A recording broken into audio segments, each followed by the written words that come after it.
Salut les amis, ça fait plaisir de vous retrouver dans cette nouvelle vidéo Capsule Express et comme tu l'as vu sur la miniature, aujourd'hui je vais répondre à une question qui a été posée pas mal de fois sous la vidéo du DJI Neo et qui est de savoir, maintenant qu'il y a de la concurrence entre deux drones qui font à peu près la même chose, vaut-il mieux prendre un DJI Neo ou un Hover Air si on désire s'équiper en drone autonome?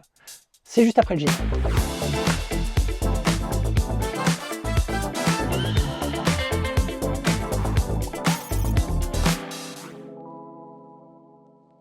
Pour être sûr qu'on parle bien de la même chose, le X1 tout comme le Neo sont des drones autonomes qui ne nécessitent pas de pilotage pour voler et qui enregistrent des vidéos tout seuls sur soit des mouvements préprogrammés, en rond, au-dessus, devant, derrière, ou sur du suivi actif où ils vont se focaliser sur un sujet et faire tout ce qu'ils peuvent pour ne pas le perdre de vue en te suivant soit par derrière, soit par devant ou par le côté. Les similitudes entre les deux appareils sont assez nombreuses. On peut commencer par parler du poids. 135 grammes contre 125, les deux sont ultra légers, plus léger que la plupart des smartphones actuels. Sur les deux appareils encore, les hélices sont totalement protégées et ce pour la simple raison qu'on les fait décoller et atterrir dans la paume de sa main. Donc avoir des hélices protégées, ça évite de se retrouver avec de la viande hachée à la place des doigts. Les deux appareils vont voler selon deux modalités, soit sur des trajectoires préprogrammées.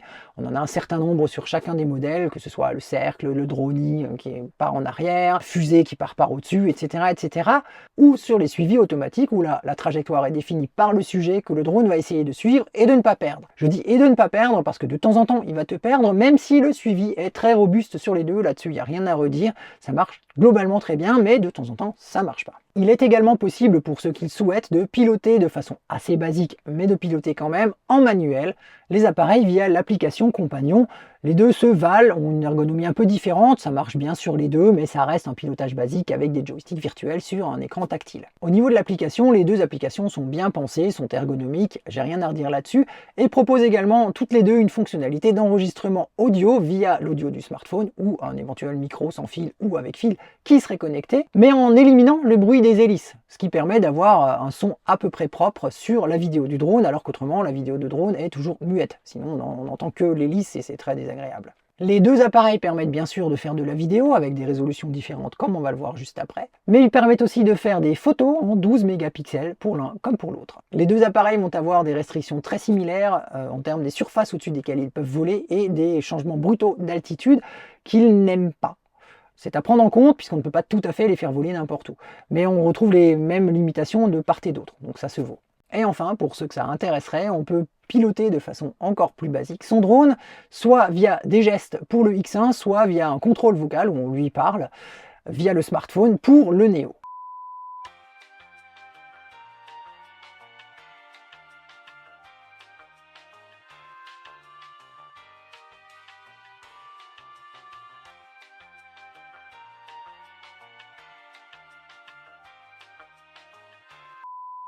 Voyons maintenant ce qui différencie les deux drones et commençons par l'aîné, le X1.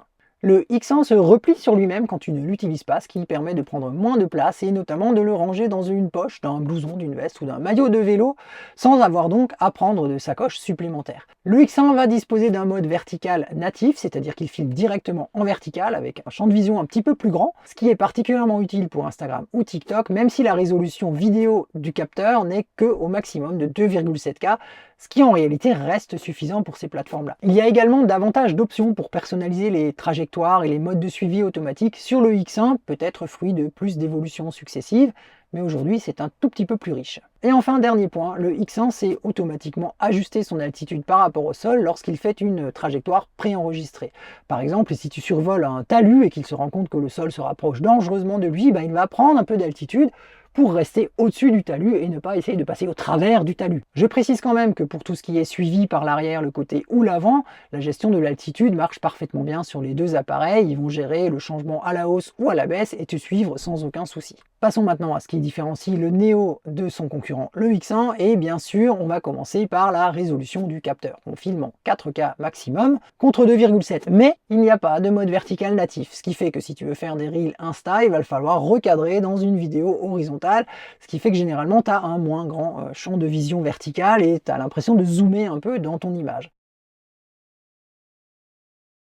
Parlons d'autonomie, le Neo est capable de voler 18 minutes par batterie, là où le X1 ne vole que 11 minutes et demie Même si ce sont des valeurs théoriques, dans la pratique, c'est une proportion de cela, donc le Neo a une meilleure autonomie. Le Neo a des composants très légèrement meilleurs et notamment embarque une puce GPS qui permet d'assister son positionnement dans l'espace et notamment de s'en sortir un peu mieux sur les changements d'altitude, voire des surfaces difficiles. J'irai pas pour autant le faire voler en plein milieu de l'océan ou au-dessus d'une falaise de 500 mètres. Ces meilleurs composants vont aussi permettre un vol un petit peu plus distant avec l'application mobile puisque le Neo est capable de partir à 50 mètres en horizontal ou 30 mètres en vertical, là où le X1 ne sait partir qu'à 30 mètres en horizontal et 15 mètres en vertical. Donc on peut faire des plans un peu plus larges avec le Neo. Et enfin, de ce que j'ai pu constater, le Neo semble avoir des moteurs quand même un peu plus puissants, ce qui laisse un petit peu plus de pêche pour se sortir de situations difficiles. Et je l'ai notamment constaté dans les vols au-dessus de 2000 mètres, qui est la limite de décollage donnée par le constructeur.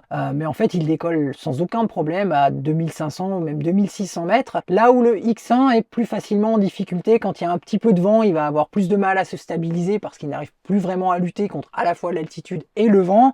Il m'a fait quelques petites surprises comme ça. Éventuellement, ça peut être un argument si c'est le genre de vol que tu souhaites faire souvent. Si tu veux voler au niveau de la mer, ça n'entre pas vraiment en ligne de compte. Les caractéristiques et même l'utilisation des drones sont quand même très similaires globalement et on pourrait presque regretter que DJI, arrivant 2 ans après le X1, n'ait pas placé la barre un peu plus haut pour se différencier davantage de la concurrence. Mais il reste un argument qui est quand même important, c'est celui du tarif, combien coûtent ces drones et combien tu vas devoir dépenser pour acquérir l'un ou l'autre. Et là, DJI a fait très fort avec seulement 199 € pour le drone plus une batterie, là où le Hover est toujours encore vendu aujourd'hui au tarif d'avant l'arrivée de la concurrence qui est de 389 €. Ce qui me fait donc arriver à la conclusion toute logique que compte tenu du rapport qualité-prix, aujourd'hui je pense que si tu veux t'équiper, le Neo est l'option la plus sensée, sauf si vraiment tu tiens au côté pliable du X1. Mais dans ce cas-là, il vaut peut-être mieux attendre les successeurs du X1, les X1 Pro et Pro Max qui ont été annoncés. Alors certes, ils sont un peu plus chers, mais ils ont des caractéristiques qui là, clairement, remettent le Neo dans ses petites chaussures. Par contre, si tu as déjà le X1, je ne pense pas que le Neo soit très intéressant comme évolution parce qu'il n'apporte finalement pas bien grand-chose à part une meilleure autonomie et un capteur avec une résolution légèrement supérieure. Mais comme on le dit, pas de mode vertical. Ça peut aussi être un argument. Et voilà, c'est tout pour moi aujourd'hui. J'espère que cette vidéo aura répondu à la question que peut-être tu te posais. Et si tu ne te la posais pas, merci d'être resté jusqu'au bout de cette vidéo. N'hésite pas à mettre un petit commentaire pour le référencement ou à me poser les éventuelles questions que tu pourrais avoir. Et nous, on se retrouve très vite pour une prochaine vidéo. Ciao!